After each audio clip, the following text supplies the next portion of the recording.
Hello and welcome to the Fantasy Life Show. I'm your host, Ian Hartitz. It is a great day to be great. It's a great day to break down the perfect fantasy football draft strategy, or so we hope. As we know, we are trying to figure out a sport that basically consists of constant car crashes over the course of 60 minutes with a ball that is not even round. That doesn't mean we're not going to try to predict the future to our best abilities anyway. And by we, I mean myself and the one, the only, the man with the working internet connection once again, Dwain, the Rock McFarland. Mr. Dwain, what's up? You know what I did when I wasn't able to get on this show yesterday? Just so you guys could give me a hard time, I went outside and I cleaned the pool so I could get some sun. I was just hoping that I could come back like a little tanner and you guys would be like, oh, okay, Dwain, yeah, just taking time off, hanging out at the beach again. But, I didn't get in the pool for what it's worth. I just cleaned it.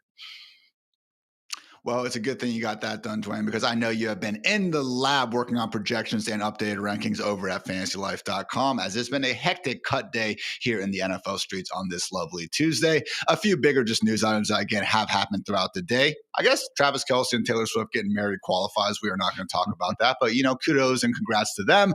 Tajay Spears did go to the IR with that high ankle sprain, so looking very, very good for Tony Pollard. Our own Matthew Berry actually said he's looking like a borderline RB1 through the first 4 weeks of the season. Najee Harris avoided the NFI list. See what I did there? But in all seriousness, he should be ready to go potentially in week one. Good news for Najee drafters buying that dip. And the Saints did announce that Spencer Rattler will be starting over Tyler Shuck and potentially the least cared about quarterback battle in NFL history. So we'll see how long that lasts. First, though, Dwain, we're going to get to our DraftKings opening lines, talking some of our favorite late round wide receiver darts.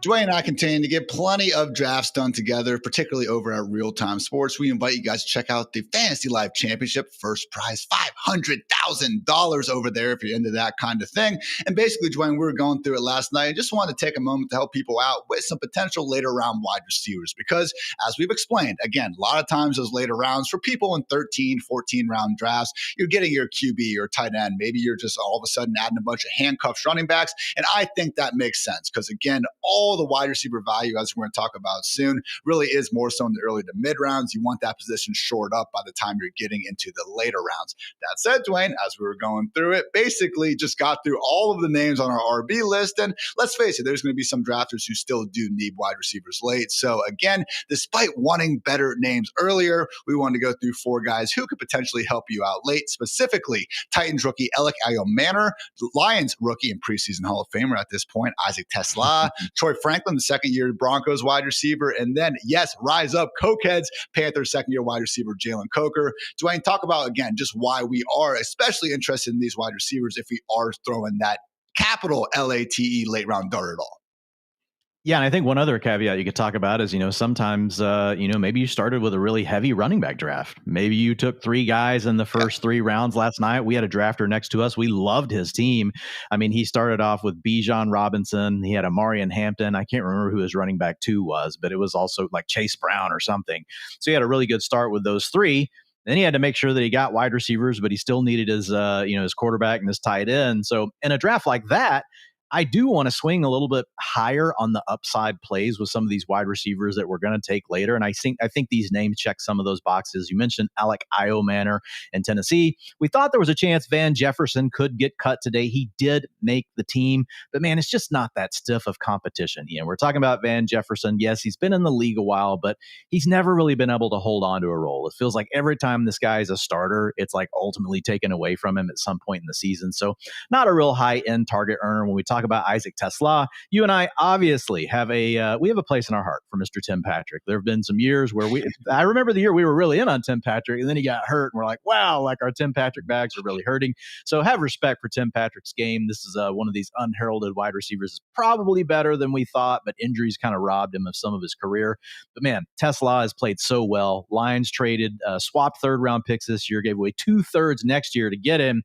And then he does this in the preseason, man. I don't think that Tim Patrick's going to be able to hold him off. And also, guys, there's nothing to say that these guys won't be cut once the season gets going, depending on how they feel about their rookies. The other name that I would throw out there, I know I think we're a little different on this one, but Roman Wilson at least has a little bit of a path right now. We kind of expected Robert Woods to get cut. He did get cut. Roman Wilson has been running on the outside at practice and in preseason games in 11 and in 12 personnel. So that means he has a chance to be the guy not rotating off the field. Now, guys, disclaimer, it's Arthur Smith. We know nothing. We really say we know nothing a lot of times. We really know nothing when it comes to Arthur Smith, but the opportunity is at least still there. Troy Franklin, is the name that really kind of pops for me. Now, Pat Bryant also, but Franklin, man, just looked really good this preseason. He's got that historical connection with Bo Nix going back to their time together at Oregon. Was a bad rookie year. He fell in the draft. A lot of people thought he might even be a first-round draft pick or a second rounder. Fell all the way to round 4, didn't do much in his rookie season, but has been working with the starters this preseason, 70% route participation with Bo Nix in that last preseason game. Now, it is Sean Payton. Sometimes he can pull these shenanigans in preseason.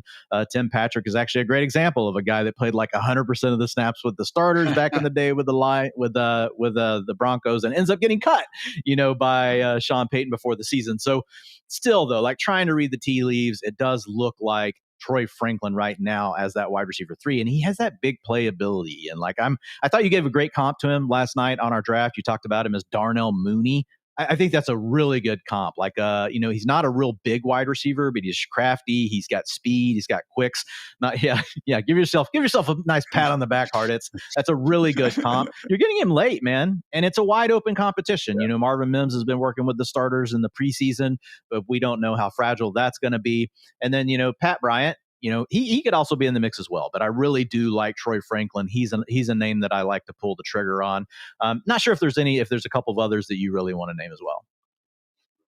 No, again, I think this is a good group of guys, and we are literally talking late. I cannot stress that enough. Round 16 plus in drafts where a lot of running backs are going early. So again, maybe you don't even get to that point. So just good names to file away for these eventual potential waiver wire all-stars. Again, Alec Edelmanor, Isaac Tesla, Troy Franklin, and Pat Bryant out there in Denver, Roman Wilson from Pittsburgh, and Jalen Coker in Carolina. Yes. As you can see, Yeah, Jalen Coker. As you can see, these are guys where they're either on pretty bad passing games, but actually have the opportunity to be the number 2, or they're maybe the number 3 or number 4 option, but in a Detroit or Denver passing game that we can get more behind. So again, just some names to stash away. But yeah, now time to get into the really gritty stuff, guys. The perfect draft strategy. This has been our DraftKings opening lines.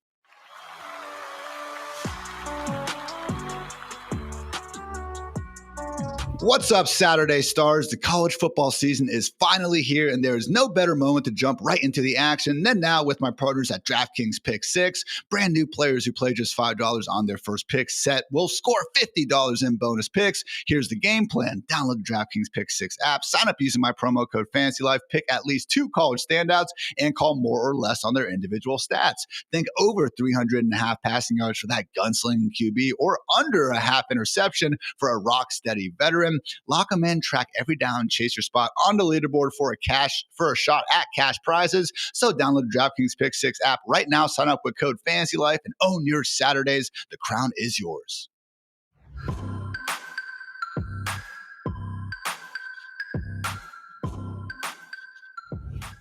If you guys are cramming for your home league draft this weekend, first of all, good luck. And second of all, you came to the right place here on the Fantasy Life Show. First quarter, we're going to be breaking down the optimal quarterback and running back strategy, value pockets, things of that nature. We'll get to wide receivers and tight ends next. After that, guys, going to be going through some cool if-then analysis based on what you actually do in your first 3 rounds and how you should react after that. And in quarter 4, we're going to be putting it all together with, again, what you should be doing specifically and what it looks like on Sleeper, Yahoo, and ESPN alike. So let's not get too far ahead of ourselves, though, Dwain. Let's kick things off with our quarterback strategy, basically talking about, again, where some of these value sweet spots are. We've discussed this, on a whole show before, so I'm not going to go through every single round or anything. But basically, Dwain, while there are some exceptions, I know you've been liking yourself some Bo Nix, it is a position where I really think, guys, in more home leagues than not, particularly if you believe your league mates, not teammates, your actual arch nemesis is out here, are only going to be taking one quarterback. Dwain, really prefer that barbell first or last approach, where if you are spending early, make it a dual threat alien. But man,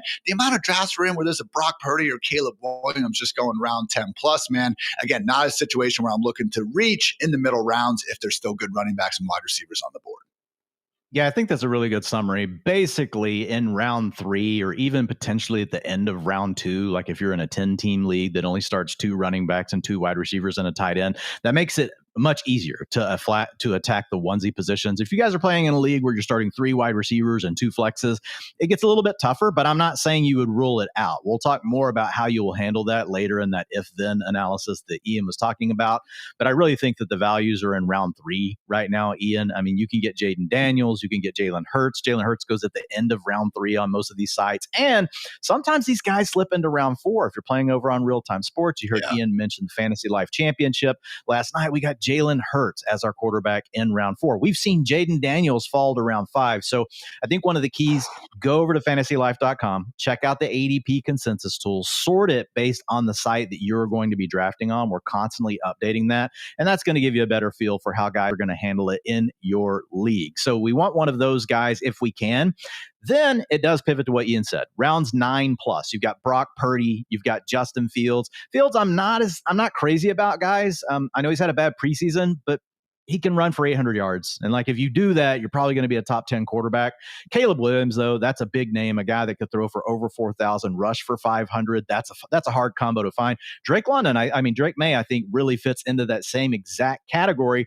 And Trevor Lawrence is not too far behind them. And he's the guy that's really been forgotten. So if you really get cut off, Trevor Lawrence in this new offense, we've got Travis Hunter added to go along with Brian Thomas Jr. So those are all names that you can look at. And the other thing I'll say is, if you do wait, and say you want to take an upside guy like a Caleb Williams, but you're still a little scared. You're like, man, he still hasn't ultimately shown me.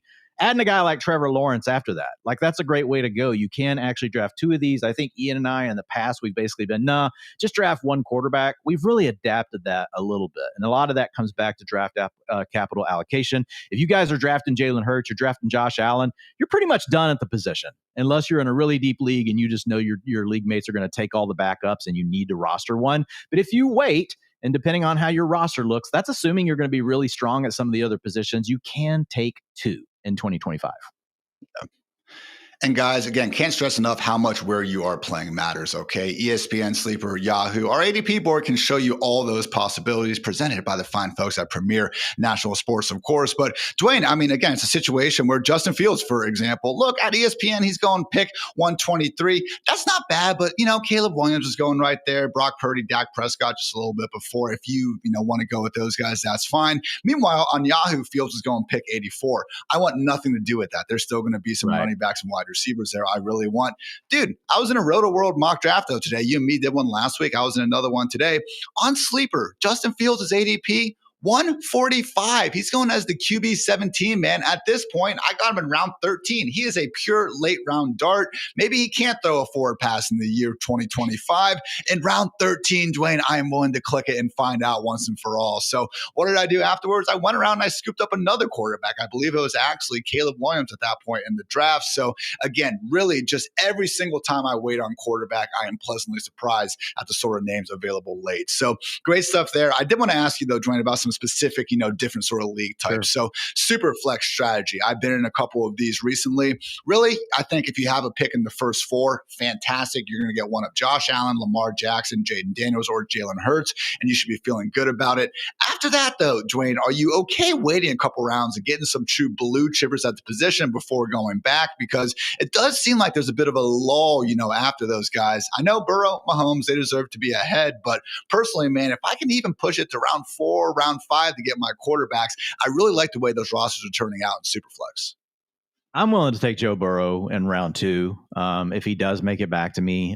He's a guy that's just shown, I get it. He's a pocket passer. He needs to spike in passing touchdowns. Well, guess what, guys? Joe Burrow is not your average quarterback. Like he's not the average 4.8% touchdown rate. This guy's over 5 every year. We've got the weapons. We've got no defense. So I still feel really good about Burrow. A little more risky than the guys before because it is more touchdown dependent, but he's not a complete zero on the ground either when he's healthy. We saw that long run. If you guys watched the Netflix special Quarterback, it was funny watching Burrow talk about it, and he was hoping that he would hit 20 miles per hour or whatever it was on his run. He didn't quite get there, but he's still an athlete. He's a young, and we just got to remember these guys when they're younger, even some of these pocket passers. Jordan Love fits the same thing. Not going to scramble all the time, but when he does, like, he's athletic enough to do it. But in a super flex league, yeah, I'm still willing to take Burrow in round 2. And then I agree with you. Then you're kind of waiting the same where we're talking about, and you're reading the board. I will say this: if you're picking from the ends, you're picking in, from 1 or 12, it makes it tougher. In those scenarios, I'm most likely, like when it gets to me at the round 3-4 turn, I'm taking one, right? If I don't have one. So it's just one of those situations where you want to be careful because a huge run could go off. If you're in the middle, it's a lot easier because then you can just read the board. You're looking at your tier, you're watching what everybody else is doing, and then it comes back to you, and you can still make sure you go ahead and snap off one of those guys and you get your QB1 and your QB2. Again, from the ends, you got to be a little more careful. Try to be a little more aggressive with getting my quarterbacks drafting from the ends. And when Dwayne's talking about reading the board, he literally means look at it and see how many teams between you and your next pick have a quarterback, guys. Because again, if I'm sitting there and, there's kind of this tier, we have Jordan Love, Justin Herbert, and JJ McCarthy remaining.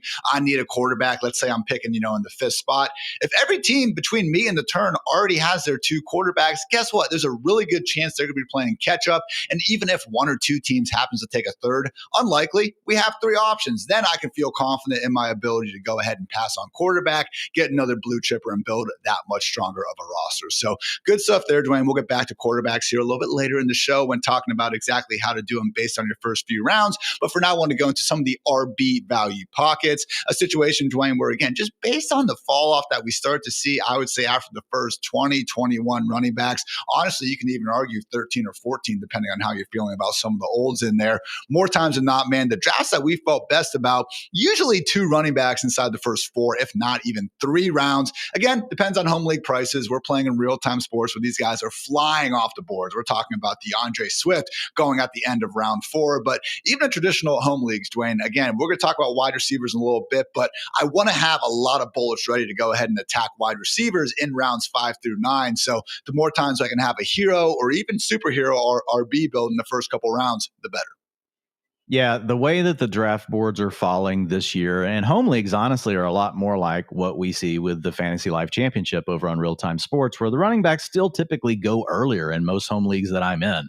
So it's a scenario where you're looking at your tiers, right? And you're really looking at where the tier drop offs are. And honestly, the teams I feel the best about this year, I'm about 150 drafts in, Ian. I like having 3 running backs in the first round. And there's a couple things going on here. Number one, we're not drafting some old dude that we're forcing that we're just, well, I guess he's going to get the volume. I'll take him and make sure I have one. No, we're getting shots at guys like Omari and Hampton. We've got Kenneth Walker here sitting in his prime. We've got Trevion Henderson, and Ian has even proposed a new name, guys. We have hero running back, we have superhero, or you just have Hendo. You just have Hendo running back as your strategy. Super Hendo. And that's one in Super Hendo. Sorry. And I messed it up again. Like I messed it up on Twitter. I messed it up on here. Like you're so much witty. You're so far ahead of me, like in your wittiness with these names you come up with. But the sweet spot for me for this, like is we know round 1 running backs, guys, you like them. Okay. We don't need to talk to you about them, but there is a sweet spot from round 2 to 5. And round 2, you're getting names like Achane. If you're a little worried about the injury, fine, pass on him. You got Bucky Irving, you got Chase Brown, and then we've got Omari and Hampton whenever you get into round 3. On some of the sites, guys, Omari and Hampton still going as a round 4 pick. So just check your site. And that doesn't mean you don't still take him in the 3rd round, especially if you're picking the end of the 3rd round. Like I still am willing to be a little ahead of these ADPs. I don't try to thread the needle so thin that, I'm only getting them if I get them at ADP. I'm willing to go ahead and do it.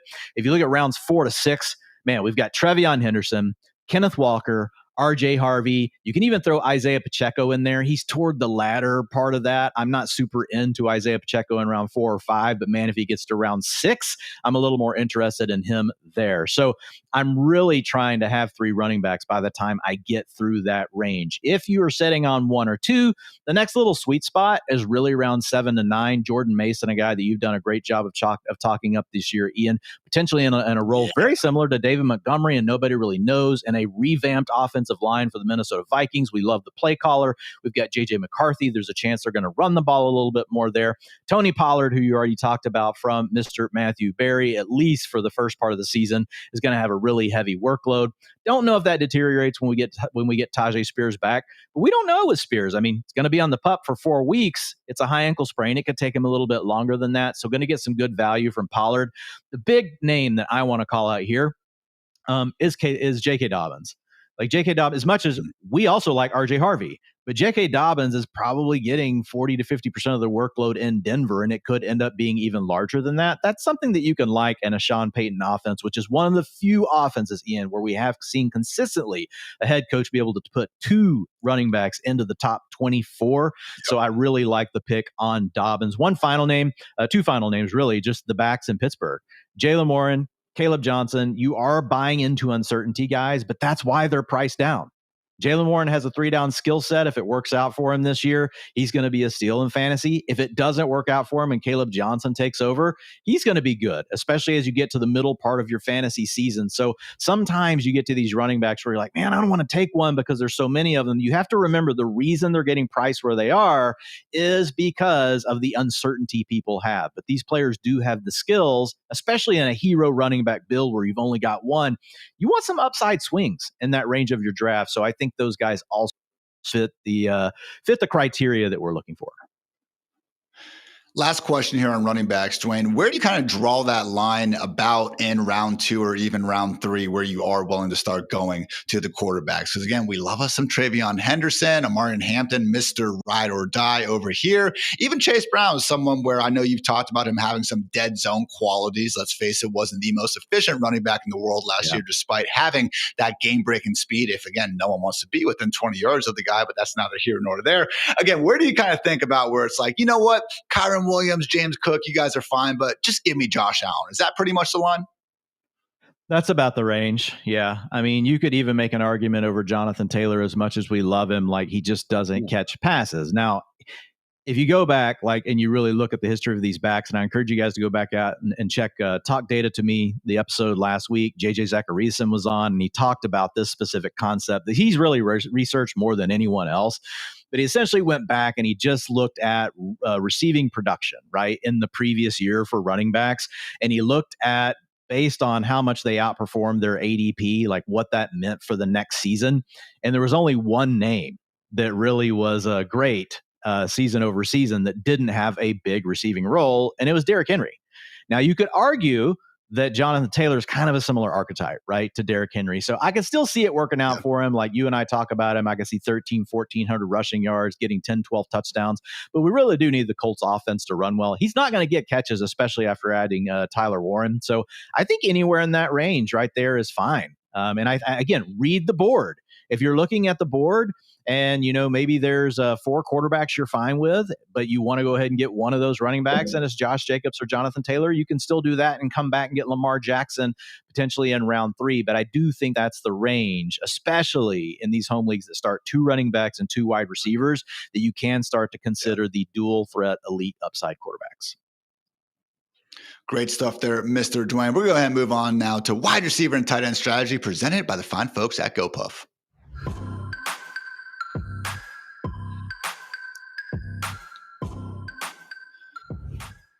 Love me some Gopuff and love me some freaking good wide receivers, Dwain, all right? And I would honestly say that you should be trying to get 5 of these really good wide receivers more times than not within the first 9, at the most 10 rounds, okay? So look, of course, it's a situation where we love the guys at the top, the CeeDee Lambs, the Puka Nakuas of the world. In fact, Dwain and I drafted those 2 to start our draft last night and felt good about it. That said, Dwain, it does seem like where, we talked about kind of the RB tier drop, I feel like the wide receiver one is actually even more clear to see. For me, it's after A.J. Brown, Lab McConkey, and I would even include T. Higgins inside that big top 12. But after that point, man, once we are kind of in the middle of round 3, all of a sudden it's a bunch of guys on the wrong side of 30, and then also talented Ohio State players who unfortunately don't have the best QB situation. So I know you feel better about Jackson Smith and Jigba than I do. We also talked up Mike Evans recently as a potential exception to that rule. But would you agree that that is generally the line that you're looking at? Because again, at that point, we don't have to worry as much about taking a potentially flawed receiver,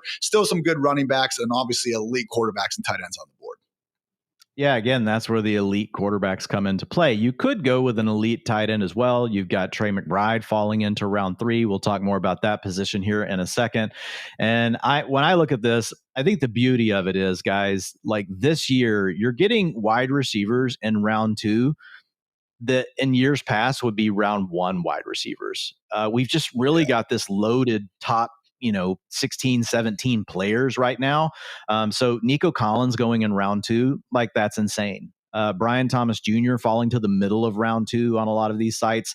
Drake London. Now, this is a guy that Friedman says he's fading, but guys, Friedman's wrong. So just don't listen to him on that one. But with Drake London falling into round 2, then you have Lad McConkey, who you already mentioned, and A.J. Brown. Like, the Eagles are going to have to throw the ball more than they did last year, even if they're still a run-centric team. So if you look at all those players, like, you could see any one of them putting up a top 4, top 6 wide receiver finish, and you're getting them in round 2. So I think those are all in play. You did mention Jackson Smith and Jigba. I've got him in here because he's really a guy you can get at the 3-4 turn. So you're not having to take him in round 2. So this pocket we're talking about is rounds 1 to 3. Ian already did mention T. Higgins as well. When we look at JSN, he does fall down the board on some of these sites, which is really nice. And we're just buying that second half of the year breakout from last season. This preseason, he was staying on the field in 12 and 11 personnel. I know we were a little worried about him potentially rotating off. Looks like he's going to avoid that. They're going to run the ball a little bit more. So I get it. If you'd rather take the elite quarterback than JSN, totally get it. I do agree there's enough questions there, but I think JSN as a young talent is someone that you can target at the end of round 3. We got our sleeper ADP draft board up right now. And to Dwain's point, JSN right now going pick 33, Mike Evans pick 38. So certainly a bit better price. Again, it's more so these earlier parts of the round that we accordingly see reflected on ADP, where we have some of the elite quarterbacks and Trey McBrides of the world going off the board. So again, Dwain, a situation there where those are kind of guys we're thinking early on. Well, how many wide receivers, though, do you want to have after the first, let's say 9 rounds, though? Because again, there is, as much as there may be a tier break after the first 12 or so, it really starts to get rough after basically that kind of injured group of slot receivers. We got Jaden Reed, Khalil Shakur, and Josh Downs. It sounds like Shakur and Downs in particular are going to be practicing in week 1, so I'm not overly concerned about those injuries. But man, once we get past those guys, all of a sudden it becomes a bit of a leap of faith to expect too much from anyone else going that late. Yeah. So, I mean, the way I look at it, again, it comes back to how you spent those early picks. Okay. I mean, if you took 3 running backs in the first 3 rounds, like, you just need to absolutely hammer wide receivers from round 4 into round 9. You might mix in something else there. But when you look, you could have a chance, like, say, for example, like last night, where Jalen Hurts falls to us in round 4, and you maybe have 3 running backs, and you're like, man, I'm just go ahead and take Jalen Hurts here, and then I'm going to pound the wide receivers. The beauty of it, though, is like, we have these 2 really nice sweet pockets, rounds 4 to 6, where you've got Tet McMillan, Xavier Worthy, Jameson Williams, George Pickens, Travis Hunter, Calvin Ridley. That's a great list of players. And then you get to round 7 and 9, we've got Jalen Waddle, Ricky Pearsall, Emeka Egbuka, Matthew Golden, Jaden Reed. I know he's dealing with the foot injury, guys, so we're keeping an eye on that. And then Juwan Jennings dealing with a calf. I'm probably going to I'm going to update this article for you guys on Friday, so you're ready for your drafts again this weekend. Juwan Jennings, I'll probably move down, but you got Chris Olave, you got Cooper Kupp in that range. And the nice thing is, I'm saying to take those guys in round 7 and 9. They actually go a little later than that. But the idea here is you've got this massive pocket from round 4 to 9, where essentially you're trying to get 4 or 5 of these guys, like what Ian said. Yeah. And if you're on that strategy, if you took 3 running backs, unless you get a massive value on a quarterback or a tight end, say round 4, Jalen Hurts falls to you, I would make an exception and take the elite dual threat quarterback.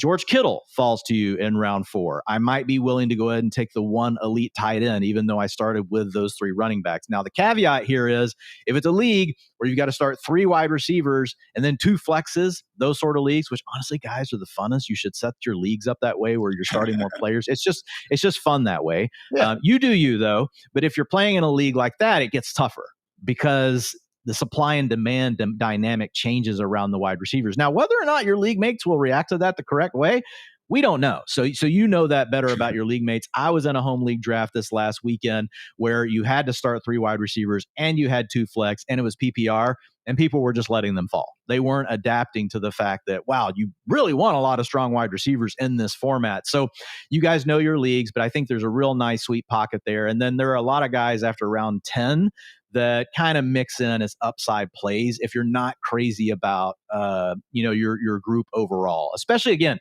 if you took 3 or 4 running backs in those first 6 or 7 rounds, you could just honestly be done with that position. And you may really need to focus more on the wide receivers instead of taking the handcuff darts that we often talk about if you took the wide receivers early. And again, Dwain talked about potentially getting a George Kittle in round 4, which is great. But Dwain, as we transition now to tight end strategy, I know we've actually had a hard time kind of getting one of those elite tight ends early. Not that it isn't great to get your Brock Bowers or Trey McBride. They deserve to be going inside the first 3 rounds. But more so, Dwain, I think it's because you have what you would actually deem your skeleton key 2 drafts in the year 2025. You have dubbed them as this year's Jaden Daniels, meaning the sort of late round, just, man that you can get that really can change the way you draft.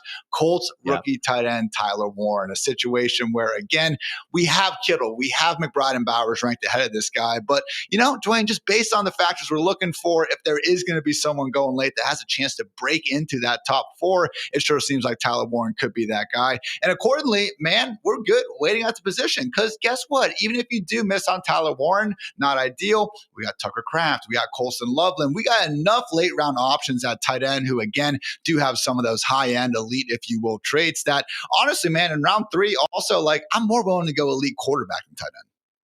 Yeah, me too, because of this. Now, anytime we try to thread the needle like this tight, like with a guy like Tyler Warren, you may not get him. So that's the thing you have to remember. But Ian just said something really important. There are other guys that we still like in that range. We may not have them rank like Tyler Warren, but man, in these real-time sports drafts and the Fantasy Life Championship, we've been seeing in these last 3 or 4 drafts, Tucker Kraft, I don't know why, but he's just falling down the board. We saw somebody get him in round 13.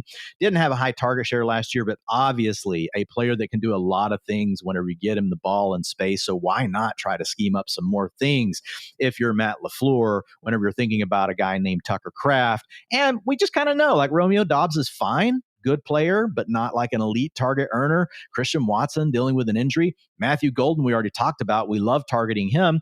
But it could be Matthew Golden and Tucker Kraft, really, as the leaders of this offense. So I really like the call out there. Colston Loveland, you're gonna you might not like starting him in week 1.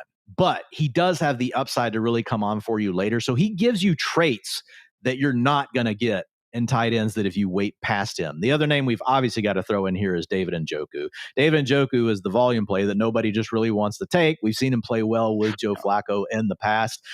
With Tyler Warren, though, just we'll say, think of Brock Bowers last year, and we're not saying Tyler Warren is the same prospect as Brock Bowers, but we have a team that took him with the 14th pick, Ian. He's a highly athletic tight end. He fits very well in the scheme. They use a lot of RPO. They use a lot of play action. They like to use a lot in the screen game. It's all really designed around getting players like him the ball. He's really going to be the best guy they have after the catch. So even if you miss on Tyler Warren and you make the pick, you have to remember, he still has the traits you're looking for. And remember with Brock Bowers, guys, he fell to rounds 9, 10, and 11 of these fantasy drafts last year because, Michael Mayer's going to split time with him. Devontae Adams is going to be the leader. Now, we couldn't have predicted that Devontae Adams was going to get traded, but the point is things happen once this season starts. It could be an injury. We don't want injuries, but it could be Josh Downs hurt. It could be Michael Pittman hurt. Or it could just be Tyler Warren being an absolute beast, and he's getting those easy throws from Daniel Jones in a struggling quarterback room. So even if he misses, I still want to take the shots on him because he does. I do believe he is the guy that if we look up in week 5, they're like, wow, we basically got a guy that's close to George Kittle in round 8 or 9 of our fantasy draft. I think that name is going to be Tyler Warren. Like we talked about quarterback, though, earlier. And this is kind of an adaptation. I think you're on board with this as well. You really like your receivers. You took those running backs early. You can take 2 tight ends. You don't want to be taking 2 quarterbacks and 2 tight ends, probably. I mean, it really depends. I would never say never, depending on the way your roster looks and how many starters you have at each position. But you could take 2. You could take Tyler Warren, the upside guy, in round 8, and then, man, David Njoku falls. You could turn around and get him in round 10, or like Ian said, you come back and you get Tucker Kraft even later than that. Now you got 2 darts at that tight end spot that give you a chance to offset the guys that are taking the high-end players in rounds 1 through 3. I will say, the guy I do take, if I'm taking one, and it's nothing against Brock Bowers, I love him, but he goes in the middle of round 2. You get Trey McBride, man, sometimes in the middle of round 3. And Trey McBride in the middle of round 3, I am willing to pull the trigger on it. So if you guys happen to be more comfortable with pairing like Caleb Williams with Drake May as your quarterbacks and going that route instead of Tyler Warren, I think that's a totally viable plan as well. But the reason I call Tyler Warren the skeleton key like Jaden Daniels is because last year we said, hey, Daniels is the guy that allows you to pass the early round quarterbacks. Tyler Warren is the talent profile this year that if you want, allows you to wait at the position. Last thing I would just add is don't feel like you need to just draft a tight end to fill out your lineup, guys. I actually had a buddy texting me today. Smart dude, obviously knows football, but I understand that urge. Like you actually got a Jaden Daniels early. You have 2 running backs and 2 wide receivers, and you're like, okay, I just need to fill out my starting lineup. Chill, relax. There will be tight ends there for you. And again, we have just seemingly determined, could be wrong, obviously, but the difference between getting the tight end 6 and the tight end 9 or 10 really is not worth that disparity between literally guys multiple 3 to 4 rounds down the board. And Dwain, let's say we miss out on the Warren Kraft Loveland tier, okay? We have Dalton Kincaid, who was going as a tight end 6 this time last year. He still could lead the Buffalo Bills in targets. We have Jake Ferguson and Dallas Goedert, who are both proven tight end 1s waiting for you there in round 12 or beyond. Yeah, I would like to have Tyler Warren or Tucker Kraft or Colson Loveland ideally, but again, there are enough options late. Your break glass in case of emergencies. Again, Kincaid, Ferguson, and Goddard's of the world to really not go out of your way there at the position. So just keep that in mind. And again, if there is one you can wait, definitely that. Yeah, Mark Andrews is another name that just tumbles down boards. And we forget that the guy was really hurt last year in the early part of the season, coming off the surgery he had the year before. That was the tightrope, had the car accident early. And if you really look at him down the stretch, Mark Andrews really was coming on. He is that guy that can earn a high target share and get vertical down the field, which matches up with some of the guys that have broken fantasy tight end position before. And Mark Andrews is on that list. He's actually been one of the guys to break fantasy at tight end just a few years ago, but he has that profile that's more similar to a Gronkowski, to a Jimmy Graham, one of these guys that could come up with 75, 80 catches, Ian, and he could be for 1,000, 1,100 yards, and they could score 12 touchdowns. Like that's in the range of outcomes for Mark Andrews in that home league that I was in that I just told you about. He fell to me in round 9 in a tight end premium league. And I was like, okay, like I didn't get Tyler Warren went in round 5 of that draft. I love Tyler Warren. But if you tell me that if I can have Mark Andrews in round 9 and I got Devontae Adams instead of Tyler Warren in that particular draft, like I'm just going to take the trade-off. As much as I like Tyler Warren, I want to get my guys. We also want to be reasonable with our expectations. So again, tight end premium pushes Tyler Warren up. But Ian makes a really good point. You want to try to get him, but if you don't, it's okay. Stay calm, relax. As Ian Hartitz and Mr. Aaron Rodgers say, relax. Just relax, everybody. And now relax as we get into some of our if-then analysis here for your drafts. First, though, I did want to give a shout out to our friends over there at Gopuff, because if you're listening to this, you're probably prepping for your fantasy football draft, but you know who else is going to help with your draft day prep? That's right, our friends over at Gopuff, because if you want to win every week, keep your lineup on point with the Gopuff Draft Champion and your snack stash stocked with the Gopuff app. Beer, snacks, and groceries delivered in as fast as 15 minutes. And here's the best part, guys. 60% off your first order. Okay, that's fantastic. If you go to GoPuff's app, very cool. They're offering you 50%. Here at Fantasy Life, we're giving you 60%. All you have to do is use code FANTASYLIFE60 to get 60% off your first order at GoPuff. And, you know, I don't know about you guys, but I get really tired sometimes of just not having anything to go get at 11 p.m. You know, I'm a night owl. Okay, I like to have that late night snack. GoPuff is, again, available for your late night needs, whether that, again, is beer, snacks, or groceries. So 60% off, code FANTASYLIFE60 only at GoPuff.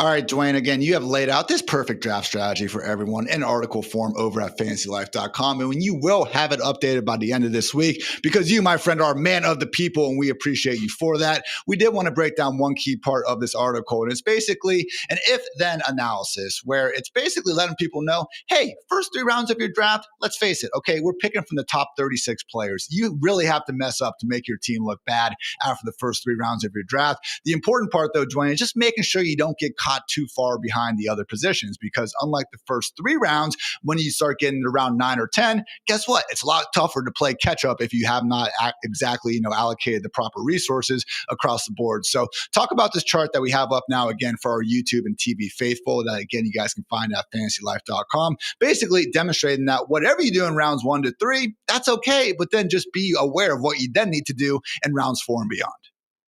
Yeah, and remember, guys, these are just guidelines. They're there to, like Ian said, kind of help keep you on a path. One of the biggest mistakes I see with drafters is they will just often shoot themselves in the foot by taking a player it's a nice player, but they didn't really need it from a positional standpoint when there's another player that's just as good at a position they need. Now, I get it if some amazing value falls down in your lap. Sometimes you just take it and then you figure out the rest along the way. But too often we see people when you got a guy sitting in that second running back tier and in the second wide receiver tier, and they've already got, 3 running backs, and they take another running back, right? So great. If you're in a 4-flex league, maybe that works out, or if you're in a 2-flex league with 2 starting running backs. So you got to remember the way your lineups work. But there are really 4 different ways that you can start. And we base them all around running back. So just to real quickly, recap what they are. Hero running back means that you're starting with one running. And I'm not going to use the technical terms you'll hear some people use in the industry. This is just more for you guys at home. A hero running back means you take one running back in the first 3 rounds. Okay. Then we talk about superhero running back. That means you take 2 running backs with your first 3 picks. Then you have zero running back, which is just like it sounds. You did not take a running back in your first 3 picks. And then you have heavy running back drafts. That means you took 3 running backs in your first 3 picks. By the way, I think you can succeed with all of these strategies this year. My preferences are hero and superhero RB. Those are my 2 favorites this year. Not saying you can't win with the others. And again, guys, remember how many players you have to start at each position is the key question you should be asking yourself, because that creates the supply and demand issue.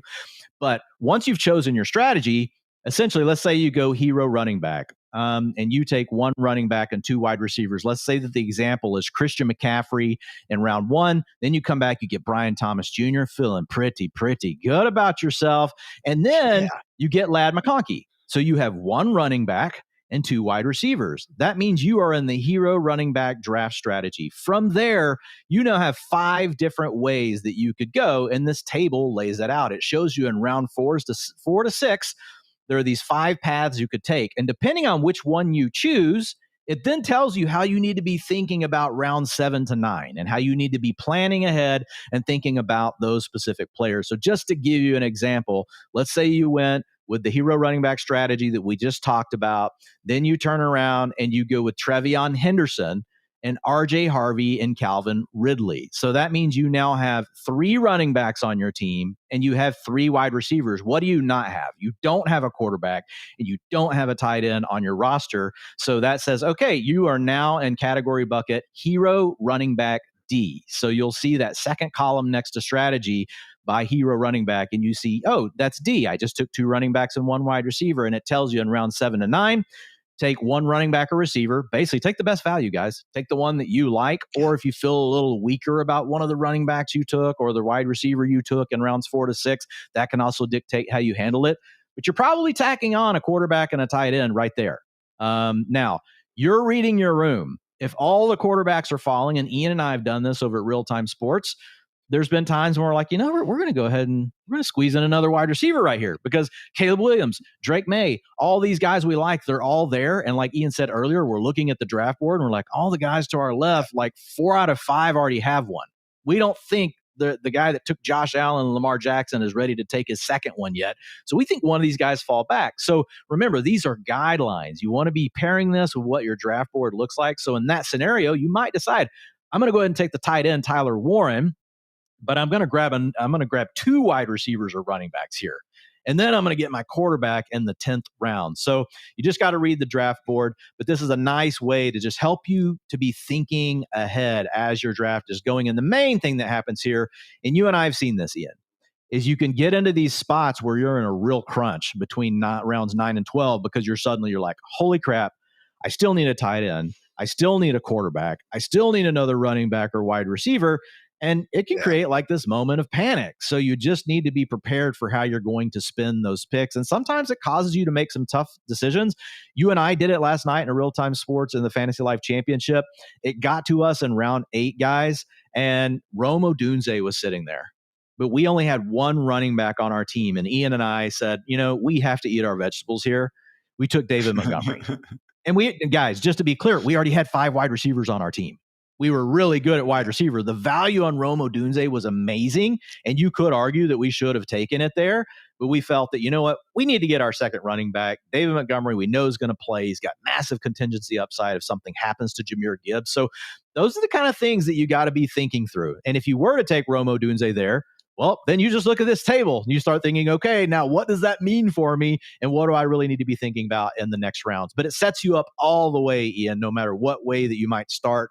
One last example, let's say you start with a heavy running back, you get 3 of them because it is a viable strategy this year. I think more than others because of the young running backs that are in their prime, especially if you're picking from early position, like picks 1 through 4. Guys, you could come away with Jahmyr Gibbs, Bucky Irving, and then you come back with an Omarion Hampton. Like, that's a really good start, in your fantasy draft. Yeah. And it'll tell you in that next round, and those next 3 rounds, you probably need to take 3 wide receivers. That's what this thing's going to tell you. But you might go 2 wide receivers and you squeeze in one of the elite quarterbacks, tight end or quarterback. And then depending on which one of those things you do, it tells you what to do in round 7 to 9. So try to make it super easy to use, but mostly just think of it as draft capital allocation. The more you spend on a position early in your draft, the less you're going to spend on that same position and pivot to the other things you need later in your draft. I hate vegetables, Dwayne. I always have. Things that are green, really not for me. What do I do every morning, though? I still make myself drink one of those weird, I don't even know what goes into it. It's some sort of green scoop. I chug it really fast because sometimes, Dwayne, you need to eat or liquefy your vegetables in order to live a happy life, or in this case, have a good fantasy football team. So again, that's what it's about. As much as, Dwayne and I are freaking crazy about Travion Henderson this year, maybe you're not. That's okay. But if you are taking a running back in that same spot, again, these are the sorts of questions and analysis you should be doing to make sure you're not leaving yourself too far behind at those other spots. So again, make sure you check out that, just chart, print it out, put it on a note card and be ready for your drafts. Because again, it's just going to really allow you to build a well-rounded team regardless of who your targets are. But with all this in mind, Dwayne, let's go ahead and implement some of these strategies, guys. Good. It is time for our ADP audit presented by Premier National Sports.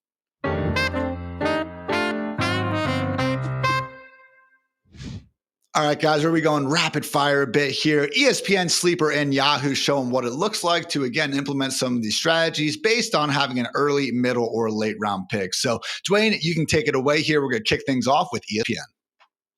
Yeah, so we'll talk about picks 1 through 4 first. And we just talked about how you really could go with the 3 running back build. I didn't put that on the table here, but I put the 3 most common builds, right? A hero running back build, which is getting the 1 running back.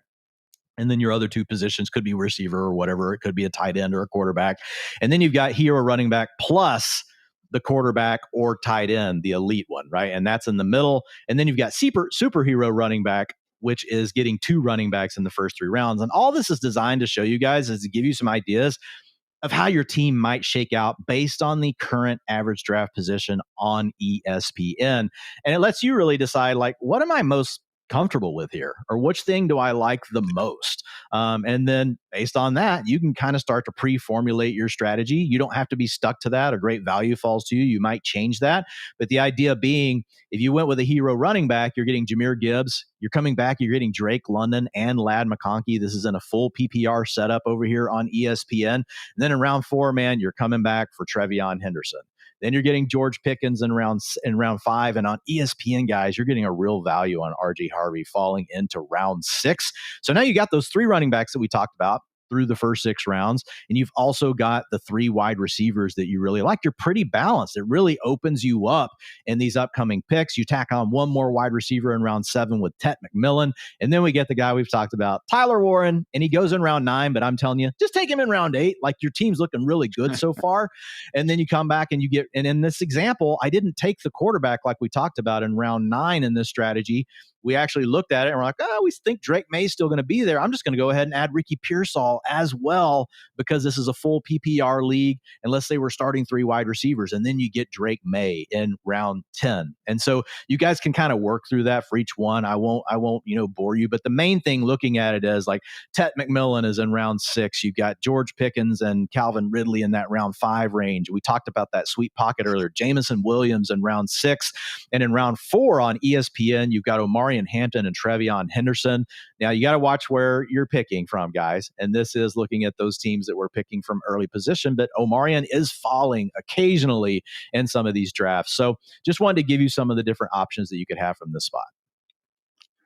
Can you guys tell that Dwayne likes Tedero McMillan and Tyler Warren based on having them in all 3 of these potential builds? And guess what, man? I'm not going to sit here and disagree agree with you. So again, we have all these different slides over in Dwain's article for mid, late round picks, depending on where you want to play. But it really is that 5 through 9, even sometimes up in the 10 round range, guys, where the Emeka Ibukas, Deebo Samuels, Ricky Parasars, George Pickens, Calvin Ridley's, Jameson Williams of the world continue to be available. And I just, again, cannot stress how much we love that mid-round wide receiver value on home sites relative to what the other positions are offering at that point in time. So yeah, I know some of you are saying, well, why don't you just do an auction draft? You can draft them all. I did last night. It was awesome. Auctions are awesome, and I invite anyone else to do so. And honestly, when I have been doing auctions, not to, again, just completely promote Fantasy Life all day here, although this is the Fantasy Life show, we actually have auction values that, again, don't need to be the be-all, end-all, but compared to some of the projected numbers, I really do have confidence in ours, and it's just very good for me when I've had my experience with auctions. I've been fairly successful with it. Hearing the guy on the board, go ahead, go to our auction values, see what range it is, and then just make sure I don't go crazy overboard in terms of what I'm trying to spend. But hey, even in auctions, again, really having a lot of fun, trying to attack more so the low-end wide receiver 2 and to a high-end wide receiver 3 range, because again, those are the players I am most wanting to target. So Dwain, only got a minute or two left here. Any other terms of advice in general that you want to give out to the folks, other than, maybe have fun too? No, just check out the ADP for your site, I mean, and go check out the tables that we have. Like if you're drafting from mid position, you're getting a CD Lamb, and then you're coming back with a Chase Brown kind of scenario. So you want to really think about what the best value is probably going to be at your pick. Because if you're sitting there in the middle of round 1, like in a full PPR, you're really going to like CD Lamb. So you need to be thinking through what those next 2 picks look like in the first 3 rounds. And again, depending on the site you're on, if you go check out the article, we've got it up for sleeper, early, middle, late position, then as well on Yahoo, where you've got early, middle, and late. The one thing I will say quickly on Yahoo, it is the one site where I think you are more likely to be able to go 0 running back. You could start with 3 wide receivers over there, and I do think that you could come away still feeling really good about your team. Why? It's based on how much further some of the running backs are falling on Yahoo. So we get a little bit of a flip of the receivers going earlier. So you want to maybe get 3 of them earlier, and then the running back sliding a little bit further. So those are all just small dynamics to remember. And then the last thing, man, is you guys know your league mates. If they're not going to be drafting based on the queue at Yahoo or ESPN or whatever, and they have sharp analysts that they're looking at, there's a lot of them in the industry. Maybe they're reading Ian stuff. Maybe they're reading someone else. Maybe it's some of my stuff. If you know that they're going to be doing that, be a little more willing to be further than these ADPs. Don't be afraid to go a round ahead. Don't be like strictly stuck to ADP thinking you can only take a player if you're getting him where it says he's going in drafts. And again, best way to try to find out some of those ADPs is to check out our ADP board presented by the fine folks at Premier National Sports. I did want to give them a shout out because, guys, college football is back. Horns down, go Buckeyes. And guess what? If you are trying to get up to the next level, you need a resource that is going to be trusted for recruiting and NIL purposes, okay? High school athletes and your families. Again, there is so much stuff going on right now in the world of college football in the year 2025. Why would you not want to go ahead and just check out the folks at Premier National Sports to help rising high school athletes take their game to the next level? Again, personalized recruiting strategies and NIL education. Check them out if you haven't yet. You can get in touch with their team at premiernationalsports.com. And with that, guys, this is going to wrap up another edition of the Fantasy Life Show. We appreciate you tuning in. And my goodness, week 1 is almost here. We cannot wait to help again, not only get those rosters right, but then keep them right and get that championship glory by the end of the season. So for Dwain, for producer Matt, for producer Kelsey, I'm Ian. Thanks again for tuning in. And until next time, take care, everybody.